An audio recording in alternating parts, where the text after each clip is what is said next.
tardes a todas, a todos. Es un gusto saludarles y compartir con ustedes pues, algunos comentarios con respecto a la política prohibicionista. La gran pregunta es si la política prohibicionista en materia de drogas fracasó, como lo dicen muchas personas, o simplemente está incompleta. Antes que nada, me parece importante que comentemos algunos de los antecedentes, ya que las personas pro legalización de las drogas y por lo tanto contrarios a la política prohibicionista han venido esgrimiendo distintos argumentos, han venido exponiendo pues algunas situaciones que para ellos los concluyen que deben llegar a eliminarse, a cancelarse esta política prohibicionista. Ellos manifiestan, desde luego, que la política prohibicionista fracasó. Al mismo tiempo manifiestan que el consumo de drogas es un derecho humano. Expresan que hay drogas legales que hacen más daño que las drogas ilegales, como es el caso de la marihuana. También afirman que mediante la legalización de las drogas y el cobro de impuestos van a generar recursos suficientes para generar programas de prevención y para poder atender las consecuencias de las adicciones, es decir, para poder facilitar todos los tratamientos que sean necesarios. Y por si fuese poco, también manifiestan que habrán de generar riqueza y empleos. En el día de hoy me voy a concretar a simplemente el hablar sobre la política prohibicionista y preguntarnos si realmente fracasó o no. Quiero señalar que al día de hoy no he visto un solo estudio serio y con criterios científicos que demuestre fehacientemente que la llamada política prohibicionista de drogas haya fracasado. Los argumentos esgrimidos para ello estrictamente solo son buenos deseos de acabar con las terribles consecuencias del consumo de drogas ilegales, principalmente la violencia criminal. Es decir, motivados con el deseo de acabar con la violencia que han generado el consumo de drogas desde su etapa de producción, han hecho la propuesta de legalizar las drogas y dicen que esta política prohibicionista ha simplemente fracasado. La realidad es que no han puesto una sola propuesta completa, concreta, basada en criterios científicos para que así ocurra. Y es lo que hemos de ver más adelante. Algunos argumentos que han esgrimido en favor del posicionamiento de que la política prohibicionista fracasó son los siguientes.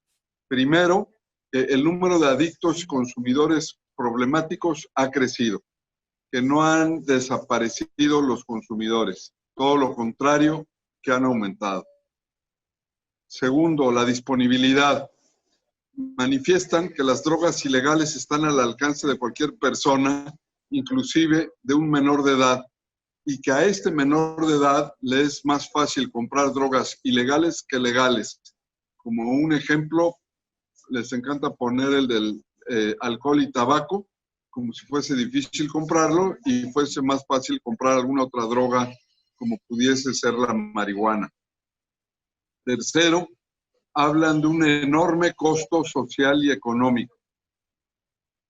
Algunos de estos aspectos son: la violencia generada a raíz de la prohibición es enorme, ya que hay una gran cantidad de muertos, heridos, desplazados, huérfanos en este combate entre grupos criminales. El costo emocional y económico para los familiares de los fallecidos es muy grande. El costo económico para los gobiernos también ha sido considerablemente grande, y aquí es en donde se incluyen el pago y el equipamiento de policías, de las Fuerzas Armadas, es decir, de todo el aparato del Estado que se dedica a combatir los grupos criminales. Un cuarto elemento para argumentar que la política prohibicionista fracasó se refiere a la calidad de la droga. Señalan que la calidad de la droga no puede ser verificada y que por lo tanto a muchos, sobre todo menores de edad, les están ofreciendo droga de ínfima calidad. Y quinto, viene como un argumento, y que pareciera que es el que se pone de moda, es la violación al derecho humano al desarrollo de la libre personalidad. Con respecto al primer argumento, que el número de adictos consumidores problemáticos ha crecido, hay que decir que el consumo de las drogas legales es muy superior al consumo de las drogas ilegales, tanto en adultos como en menores de edad. Por ejemplo, tenemos el alcohol como una droga legal. En la población promedio en México de 12 a 65 años de edad, haberlo consumido alguna vez es el 71%. El caso de la marihuana es el 8.6% y en adolescentes el 5.3%. Para las drogas ilegales, estos números de alguna vez es el 9.9% y en adolescentes el 6.2%. Aquí hay que señalar que estos números están sumamente influidos porque en México consideramos a la marihuana como una droga ilegal. Entonces, si ustedes observan la tabla, encontrarán que es notorio el consumo se acentúa cuando se trata de drogas legales. Es importante mencionar que cuando una droga se legaliza, esto permite que las condiciones cambien y que esto finalmente llega a que se presenten varios factores que desde luego llevan a un crecimiento en el número de consumidores. Está primero la accesibilidad o la disponibilidad, mucho más fácil accesar drogas legales que ilegales. Influye también la aceptación o el rechazo social a su consumo, es un factor fundamental. Y aquí encontramos que la aceptación para las drogas legales es bastante mayor que el rechazo. La percepción de riesgo, y sobre todo cuando se trata de menores, es un factor fundamental. Es decir, es el daño que se percibe por consumir drogas, y es notorio cómo los menores de edad perciben un mucho menor nivel de riesgo cuando se trata de drogas legales. Y desde luego tiene que ver con el precio de la droga. Es esgrimido por los prolegalizadores, por aquellos que señalan que la política prohibicionista fracasó, que de darse la legalización, el precio de la droga bajaría para que, dado que ya no sería necesario pagar a policías y a jueces y a muchas personas involucradas en este manejo corrupto que se da, y entonces eso permitiría que el precio bajara. Bueno, pues si el precio baja, el consumo sube, sobre todo cuando se trata de menores de edad. Y cierro este punto señalando que las experiencias en todo el mundo nos dicen que cuando se relajan las políticas prohibicionistas, cuando se abre la posibilidad a cierto consumo, el consumo destapa para arriba, el consumo aumenta, y lamentablemente no nada más en adultos informados y conscientes de lo que hacen, sino también en los menores de edad. Con respecto al tema al punto número 2, que es disponibilidad, se argumenta que las drogas ilegales ya están al alcance de cualquier persona y, como mencionábamos, que inclusive es más fácil para un menor de edad comprar marihuana que comprar alcohol o tabaco. La realidad es que, y partiendo de los datos que les he mostrado, que independientemente de si es más fácil o más difícil, el hecho es que se consume y se prueba mucho más las drogas legales que las drogas ilegales. Los costos sociales.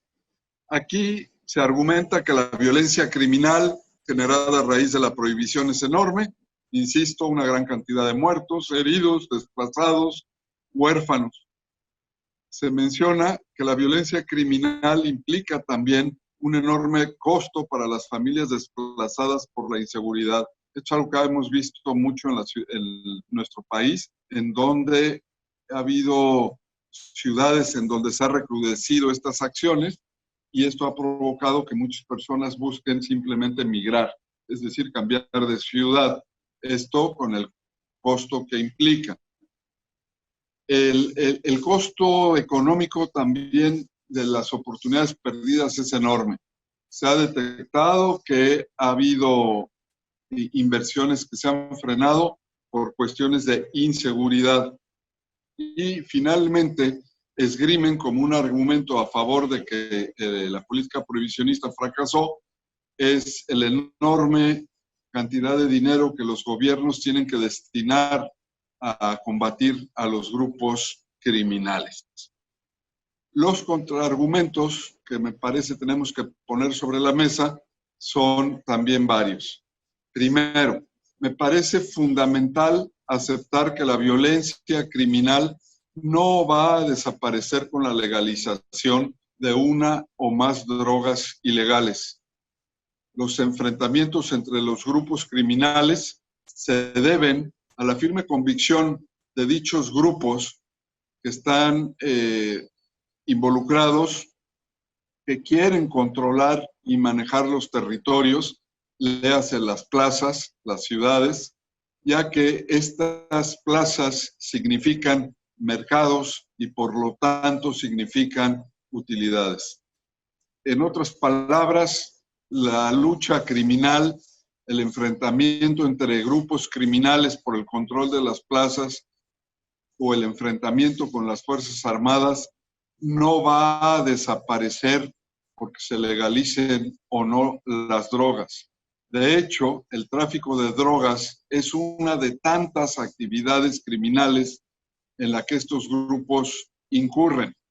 Hay que recordar que los grupos criminales también secuestran, extorsionan, tienen el derecho de piso, robo de autos, mercancía pirata, en fin, cerca de 20 líneas de negocio son los que tienen los grupos criminales y no van a desaparecer porque se les quite el mercado de la venta de drogas. Por el otro lado, es importante decir que ocurrirá todo lo contrario. Los grupos criminales se van a fortalecer, ya que por un lado van a contar con mostradores legalmente instalados para la venta de su droga. Yo aquí los invito a reflexionar.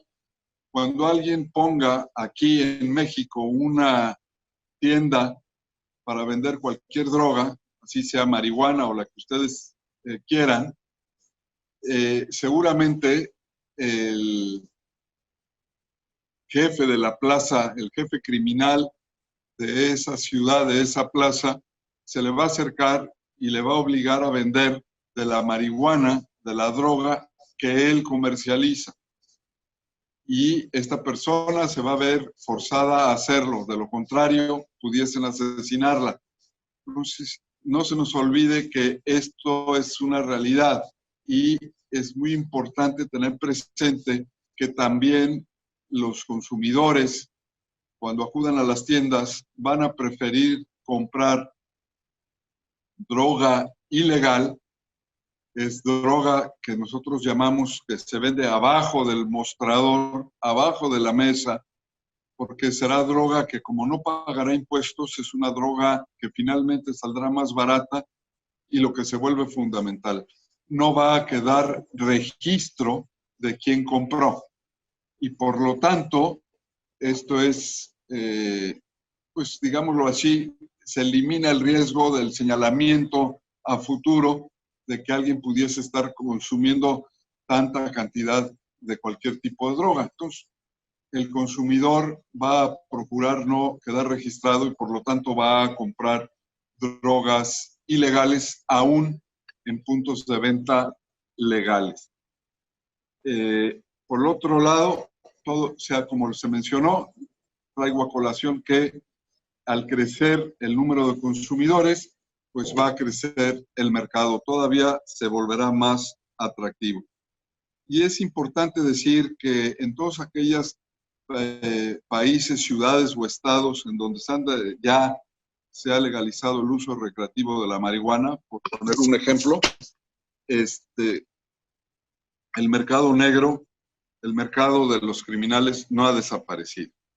Entonces, me parece que este es un factor fundamental. Es indispensable, es fundamental tener presente que la violencia debida al consumo de drogas, considerando todas sus etapas desde su producción, distribución, venta, trasiego, todas las etapas, es importante tener presente que esta violencia tiene muchas caras, tiene muchas facetas, se tiene un gran impacto en muchas personas y no nada más la violencia criminal. Es decir, hay otras caras que no son solo violencia debida al enfrentamiento entre grupos criminales o entre los grupos criminales y la policía o las Fuerzas Armadas. Una de las caras de la violencia asociada al consumo de drogas es, por ejemplo, la violencia intrafamiliar, que es la violencia que ocurre cuando se presenta a uno de los familiares intoxicado y agrede a sus familiares. Otro tipo de violencia es la que ocurre cuando este familiar destina los recursos, los escasos recursos económicos de la familia a comprar droga y no a satisfacer otras necesidades de la misma familia, como son de salud, de educación, transporte, calzado, vestido. Hemos visto en México muchos proyectos educativos de muchos menores de edad cancelados porque los papás no tuvieron el dinero para mandarlos a la escuela, pero lamentablemente sí hubo el dinero para comprar droga. Y finalmente hay un hecho que tenemos que tener muy presente. Se habla de transformar esta política prohibicionista a una política de control, a una política de reducción de daños. Y me parece indispensable que tengamos presente la poca capacidad del Estado para vigilar este tipo de venta. Hoy, cuando menos en México, la venta de alcohol y tabaco está prohibida a menores de edad. Y la realidad es que sí lo hacen. En todas las comunidades de todos los rincones de nuestro país, la realidad es que siempre hay quien inconscientemente, de manera irresponsable, si gustan, les venden a estos menores de edad o los compran y se los suministran. Entonces, es una realidad que tenemos que tener presente y es por ello que me pronuncio por fortalecer la política prohibicionista. Desde mi perspectiva, está incompleta, y nunca se le puede llamar fracaso. A todos por su atención, muchas gracias.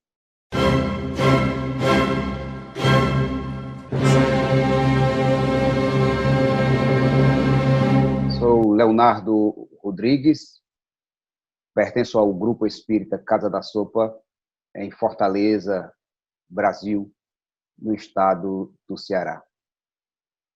Iremos contar um pouco a nossa metodologia de trabalho relacionado às pessoas com o uso problemático de drogas, de adicção. Me recordo de um caso em uma região aqui em minha cidade, onde determinado contexto muito alagado, com muita água, as ruas com muita água, que se chamava de Pantanal. E trabalhando nesse contexto, conhecemos uma mulher que, pelo contexto em que se encontrava, naquele pântano, vou chamar de Lírio. E Lírio, muito bela, muito hermosa, se encontrava naquele contexto. Em determinado momento, conversando com ela pergunta se pode usar crack, uma pedra de crack com um cachimbo. E eu lhe pergunto se havia perigo para mim, que ali me encontrava naquele contexto. E ela disse: fica tranquilo, nada te vai acontecer. E eu lhe pergunto: o que vai passar? E ela diz: eu vou começar a ouvir vozes. E eu pergunto: que vozes são essas? Da minha família, como se a minha família estivesse adentrando neste contexto, neste território. Assim vai se passar. E conversamos um pouco mais e parti daquele contexto. Antes, perguntando por que não iria pessoalmente ao encontro de sua família. O que lhe impedia para retornar os laços familiares. E um papo se estende em torno dos conflitos familiares, mas Lírio se sente estimulada em procurar a família em algum momento. Deixo aquele espaço, não encontro mais Lírio por 3 meses e ninguém me dá notícias suas.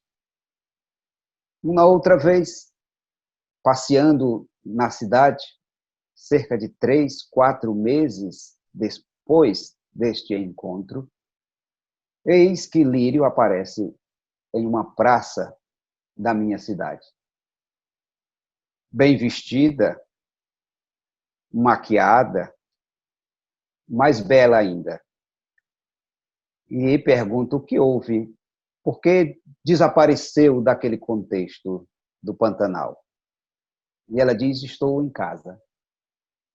Depois daquela conversa, retornei, tive coragem de retornar e procurar a minha família. E eu disse: mas tu fez algum tipo de tratamento para a adicção? E ela: sim, com a minha própria família. E em algum momento procurei o CAPS. CAPS é o Centro de Atenção Psicossocial aqui no Brasil. E a minha família, eu digo: e como você fez diante da crise de abstinência? E ela dizia: trabalhei. A minha família possui uma pequena confecção. Confecciona roupas, fabrica roupas. Então, parte do meu dia, eu passei a trabalhar com a minha família. Uma outra parte do dia, cerca de 3 dias na semana, eu passei a ir ao CAPS.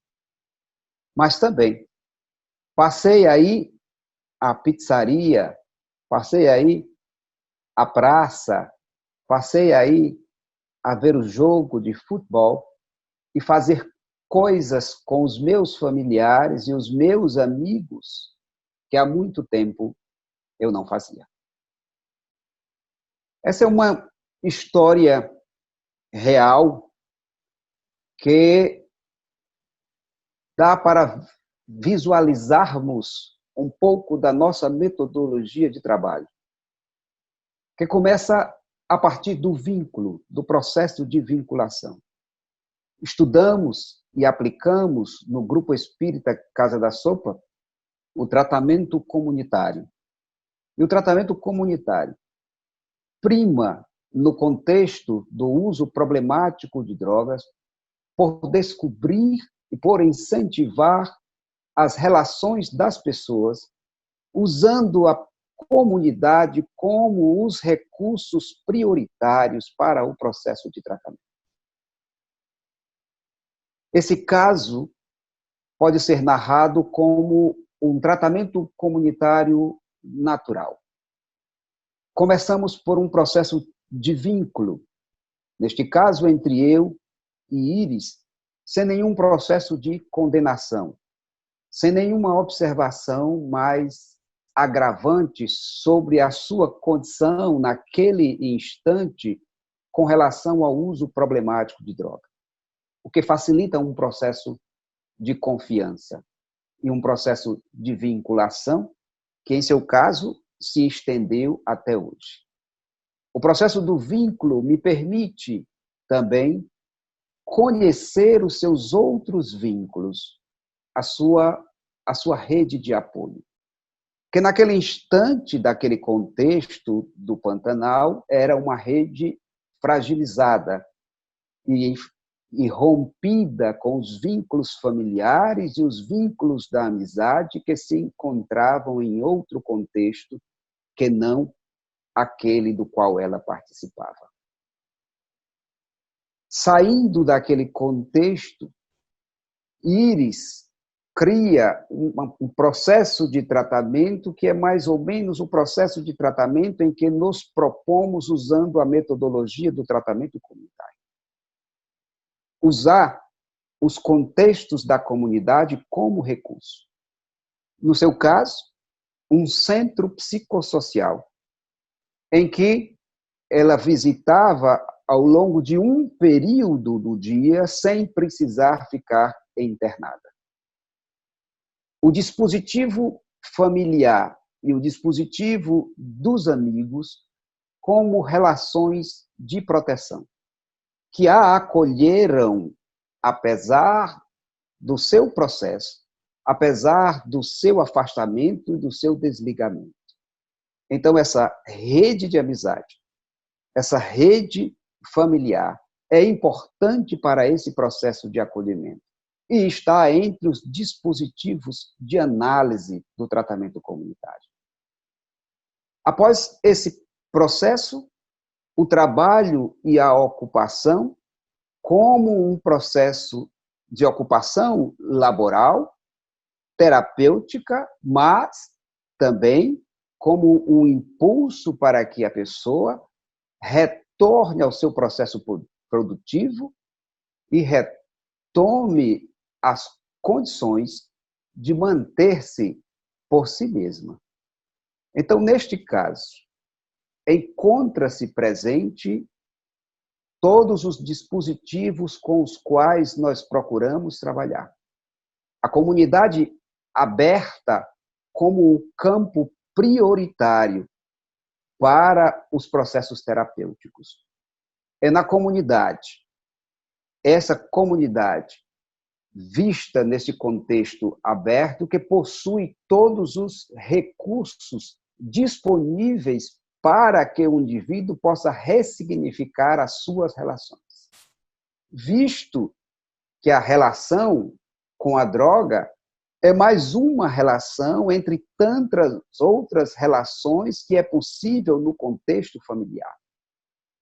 Então, entender por que a pessoa se vincula mais especificamente ao uso problemático de droga como um aspecto relacional do que com outras instâncias de relação dentro da comunidade é uma das nossas finalidades, na qual atingimos, criando dispositivos de vínculo.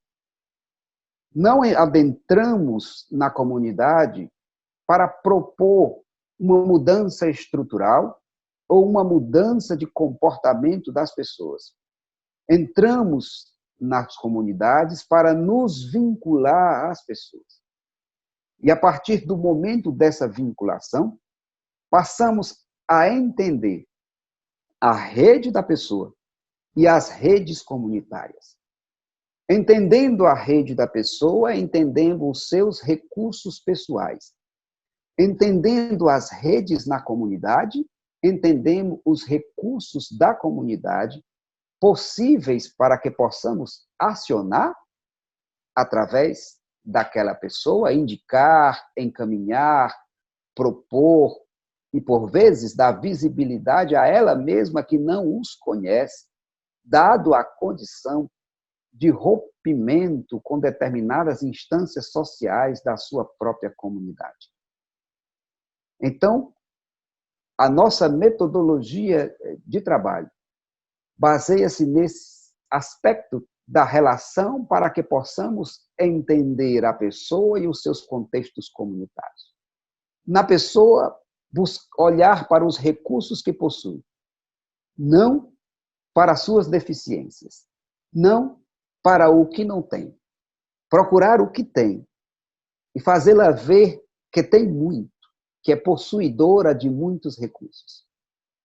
Olhar a comunidade também não apenas como um lugar de ausência e de vulnerabilidade, mas buscar no contexto comunitário quais são os recursos, quais são os dispositivos, as quais a pessoa pode ressignificar o seu tempo e a sua ocupação para que encontre o seu processo protetivo e o seu processo de bem-estar. E alargue as relações ao longo de um dia, ao longo de uma semana, ao longo de um mês, sem restringir a sua relação mais específica com o uso problemático de drogas. E assim fazemos. Vamos às ruas, vamos às comunidades, vamos visitar as pessoas em suas casas para, entendendo todo esse contexto, propor ou apontar ações que essa pessoa pode não estar vendo e que podem ser essenciais para a ressignificação do seu uso com as substâncias.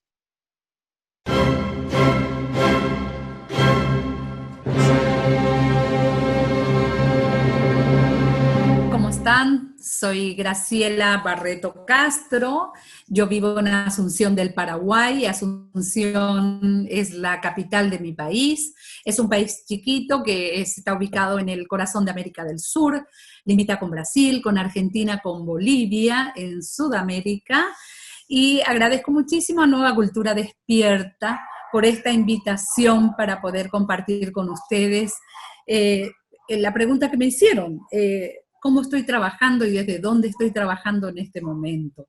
Entonces, un poco narrarles desde el lugar que me toca, qué estoy haciendo con relación al tema de las adicciones. Les cuento un poquito que yo tengo como 3 décadas trabajando el tema de las adicciones, desde mi profesión primero y desde algunas pastorales también con la Iglesia Católica en un segundo momento, con el tema del sufrimiento social que genera esta problemática, algunos le llaman, esta enfermedad o estos trastornos. Yo me dedico específicamente a trabajar el tema de formación de equipos, de equipos de profesionales, de técnicos, en las universidades, con varios modelos para la intervención oportuna, ya sea intervención breve en los tratamientos, ya sea una intervención más compleja, de mediano umbral, formando a los grupos de equipo, no en la capacitación como profesionales o como técnicos o operadores de los tratamientos y de la prevención, sino, digamos, no proporcionando solamente la herramienta, sino una forma de trabajar estos temas. Y esa forma de trabajar es pararse un poquito en ese lugar del otro. Entonces, a partir de allí es que uno de mis roles tiene que ver con centros de formación que tienen que ver con las universidades principalmente y con los institutos de formación, ya sea en mi país o en otros países donde también me invitan para formar a estos equipos, monitorear a estos equipos y evaluar a los equipos que van haciendo su abordaje en materia de los trastornos por uso problemático de drogas. Ese es uno de mis roles. El segundo gran rol, y no menos importante, es un rol institucional. Estoy en la asesoría de un área de reducción de la demanda en una de las instituciones que lleva adelante las políticas de drogas en mi país. Entonces, también estoy trabajando en ese ámbito y tiene que ver más con cuestiones de asesoría en la bajada y descentralización de proyectos y programas. Pero el trabajo que definitivamente me ha interpelado y que me ha llevado a, digamos, buscar modelos de intervención más efectivos, tiene que ver con el trabajo en los contextos comunitarios. Tanto como profe en la universidad o tanto como miembro de un equipo o como llevando políticas públicas, digamos, en algún sector, ese aspecto comunitario, el encontrarse, digamos, desde y por la comunidad, con la comunidad, siempre ha sido uno de los trabajos, los servicios más interesantes que me ha tocado llevar adelante en este tiempo. Y principalmente en esta última década, con un modelo de trabajo que se llama tratamiento comunitario del sufrimiento social. Es un modelo que se denomina ECO2 y es un modelo que definitivamente tiene la posibilidad, digamos, de que podamos aportar con el otro y que podamos construir colectivamente alternativas que a veces es reducir riesgos o a veces es reducir daños en ese contexto comunitario. Ya sea sentándome en una Cracolandia con los muchachos, ya sea estando en las plazas con los chicos, o definitivamente en nuestro mercado de abasto, con las madres que están en esos mercados o con las personas que conviven en ese territorio. Entonces, todo eso era como fluía, digamos, en mi esfera laboral, hasta que el 13 de marzo del 2020 ocurre en el mundo, y en mi país específicamente, en el Paraguay, el cierre absolutamente de todo por el hecho de que las autoridades consideran que lo que nosotros vamos a enfrentar con una enfermedad que se venía, que nadie tenía de alguna manera, no entraba ni en el más grande de los escenarios, el tema de el COVID-19, el coronavirus. Entonces viene la pandemia a Paraguay, 13 de marzo. Nosotros estábamos a la puerta de un foro latinoamericano con la mirada comunitaria, donde iban a venir de 18 países a compartir escenarios comunitarios con nosotros en Paraguay, y se tiene que suspender absolutamente todo, porque en Paraguay se cierra todo, se cierra el país. Son 7 millones de habitantes, las autoridades comenzaron digamos, a decirnos de que se cierran las universidades, se cierran las fronteras, se cierran las escuelas, solo quedan abiertos centros específicamente del ámbito de la salud, principalmente, y de abastecimiento. El resto se cierra y pide a toda la población que nos quedemos en la casa. Eso de un día para otro. O sea, se imaginarán ustedes todo lo que en concreto nosotros tuvimos que pararnos para ver dónde estábamos. En este mes que en marzo ya se comienzan digamos, inclusive a evaluar procesos, entonces nos dicen todo, absolutamente todo se cierra. Nos contaron bastante bien. Se cierra porque viene esta enfermedad y no tenemos la capacidad de respuesta si es que hay digamos, una suba de una curva de la enfermedad y mucho menos el sistema nuestro de salud estaba preparado para enfrentar este tipo de, digamos, situaciones. Esta pandemia nos dejó puertas para adentro, pero nos dejó puertas para adentro para los que teníamos puertas para adentro. En cuanto al tema de la universidad, se cerraron todas las universidades y comenzaron las clases a nivel virtual. Fue todo un reto y sigue siendo un reto para los docentes el tema de, digamos, de seguir motivando, enganchando a nuestros estudiantes, a los equipos con relación al tema de tenerlos ahí virtualmente. Es todo un tema y bueno, la pandemia nos trajo el contacto muy cercano de meternos en un Zoom, en un dispositivo virtual, y yo estaba como profe en tu casa, yo estaba como entrenadora en tu casa, en tu espacio, y a partir de ahí tenías que pasar, digamos, muchas de las tareas a través de mensajes, de textos, etc. Entonces, ese tipo de situación hizo que cambiara mucho de los pensamientos y mucho nosotros mismos tener que pensar y repensar qué aprendemos y cómo aprendemos con lo que teníamos en el manual, porque en el fondo no podíamos agarrar el manual y transcribirlo y tratar de transmitir, digamos, en la forma virtual.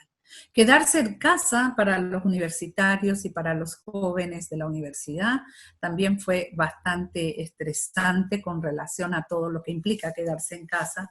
Mucha gente perdió su trabajo, nuestros estudiantes perdieron su trabajo, muchos de ellos. La conectividad fue un problema feroz y sigue siendo un problema feroz para estos temas cuando les hablo un poco de lo que trajo la pandemia para ese ámbito. Para el tema institucional, nos piden que hagamos teletrabajo. ¿Qué significa teletrabajo? Ok, usted tiene digamos, la línea de la asesoría, entonces, y trabaja el tema de la formación, usted podría eventualmente traernos una propuesta de teletrabajo por medio de, digamos, estas herramientas virtuales. Ok, vamos a trabajar en esa línea. Otra vez podemos quedarnos en casa y hacer eso. Pero, ¿qué pasa con la comunidad? ¿Qué nos pasó en la comunidad para aquellas personas que no tienen casa, que no tienen posibilidades de ir a una casa y de encerrarse en la casa, y que se cierran hasta los mercados, que son los lugares donde nosotros por lo menos tenemos un dropping y donde estamos trabajando el tema de reducción de daños? Entonces, ¿cómo hacíamos? Había un grupo que tenía y vivía de la prostitución, por ejemplo, y cómo ellos mismos nos decían cómo hacíamos. Y luego el tema de los miedos, ¿no? Miedos que en la misma calle uno dice, no puedo manejar estos miedos, porque los miedos nos hacían vulnerables a todos, tanto a los que estaban con nosotros en ese lugar, y sentados ahí mirando dónde es quedarse en casa cuando uno vive en calle. Si la casa es la calle. Entonces ahí sí se nos complicó mucho de los escenarios, hablando, digamos, del servicio que podíamos llegar a hacer. Otra de las cuestiones que en el fondo, cuando hablamos de equipos de trabajo, una de las cosas que nos pasó es sentir esa gran vulnerabilidad primero, como equipo, como grupo, por no tener la información concreta, salvo el tema de una enfermedad del tamaño del mundo que se contagia tan rápidamente y que puede llegar a matar por complicaciones principalmente respiratorias. Y esa era la información que se tenía, y un montonazo de fotos de Medio Oriente o de Europa, de gente que moría, y luego ya más cerca también, mucho más cerca, como el Ecuador, por ejemplo. El primer contagiado paraguayo que vino en Paraguay con la enfermedad vino de Ecuador. Y luego veíamos la noticia de Ecuador. Tengo muchos colegas, muchos amigos en el Ecuador. Y veíamos cómo le sobrepasó al sistema de salud, y no solamente eso, sino al tema tan sagrado que tenemos nosotros de velar y de enterrar a nuestros muertos. Y en Ecuador todo lo que se veía. Entonces, el equipo mismo de abordaje comunitario se sentía en su piel. Siempre estábamos con las vulnerabilidades de las personas, pero esta vez sentíamos en nuestra piel la vulnerabilidad frente a esta enfermedad, y la vulnerabilidad frente a lo que sería, digamos, el no entender cómo podemos hacer con este otro grupo que también en la comunidad nos interpelaba, nuestros parceros. ¿Quiénes son nuestros parceros? ¿Quién es un parcero? Un parcero es aquella persona de ahí, de la misma comunidad, y que en esa misma comunidad te conecta y te vincula con otros miembros de esa comunidad. Y el tema de los parceros y cómo lo hacíamos con relación a nosotros cerrábamos el servicio, teníamos que ir a la casa y quedarnos en la casa porque todo estaba prohibido, había toque de queda, policías por todos lados. Los paraguayos tenemos todavía en nuestra sangre, digamos, toda esa línea dictatorial en donde podemos todavía responder al sí, señor, muy rápidamente. Muy rápidamente. Y entonces el hecho de se quedan todos en la casa y procuran quedarse todos en algún lugar, eso se respetó a rajatabla, a rajatabla. Los miedos ancestrales todavía los tenemos, y también los miedos, digamos, dictatoriales todavía lo tenemos en muchas medidas. Paraguay tiene casi 36 años de camino a la democracia en este momento, entonces, y tenemos toda una historia de dictaduras, entonces, de alguna manera, también tenemos que tener en consideración esos temas cuando nos dicen todos a su casa o algún lugar y todos buscamos un rinconcito y decimos, cómo no, ahí lo vamos a hacer y vamos a hacer el aguante. El tema de nuestros parceros y el tema de algunos comenzaron, y fue muy interesante porque comenzaron a buscar sus vínculos familiares. Hacía años que vivían en calle y nos pedían la posibilidad de, acá hay un teléfono, quiero ver si puedo ir, quiero ver. Y en algún momento cuando nos sentábamos a conversar y vamos a llevarte y si te recibe y podrías, cuando la familia le recibía de vuelta a ese hijo que de repente tiene la situación de transvesti o de otro tipo de situaciones, cuando llegaba a la casa, era como que no es que vuelve el hijo pródigo, les cuento bien, era como que volvía alguien que teníamos que recibir porque en el fondo todos estábamos vulnerables, todos podíamos morir y él también en la calle o ella también en la calle. Entonces vamos a recibirle mientras dure esto. Eso nos pasó con algunos de nuestros, digamos, parceros en situación de calle. Uno de los problemas bastante graves que tuvimos que ver también, en realidad tenía que ver con, primero, todo esto del alojamiento, organizaciones, instituciones gubernamentales que proveen ciertos alojamientos con ciertas, digamos, limitaciones también, pero no todos los usuarios de drogas quieren ir a esos albergues. Entonces, en definitiva, el tema era buscarse un lugar más escondido de lo que estaba y no quedarse tanto expuestos en calle, porque en calle estaba prohibido estar por este asunto de la cuarentena. El otro gran tema, y donde se aportaron todos los miembros de las comunidades, y les tengo que contar, tiene que ver con asegurar los alimentos. Las ollas populares. Las ollas populares en Paraguay salvaron realmente el día y siguen salvando. Y ollas populares de las personas.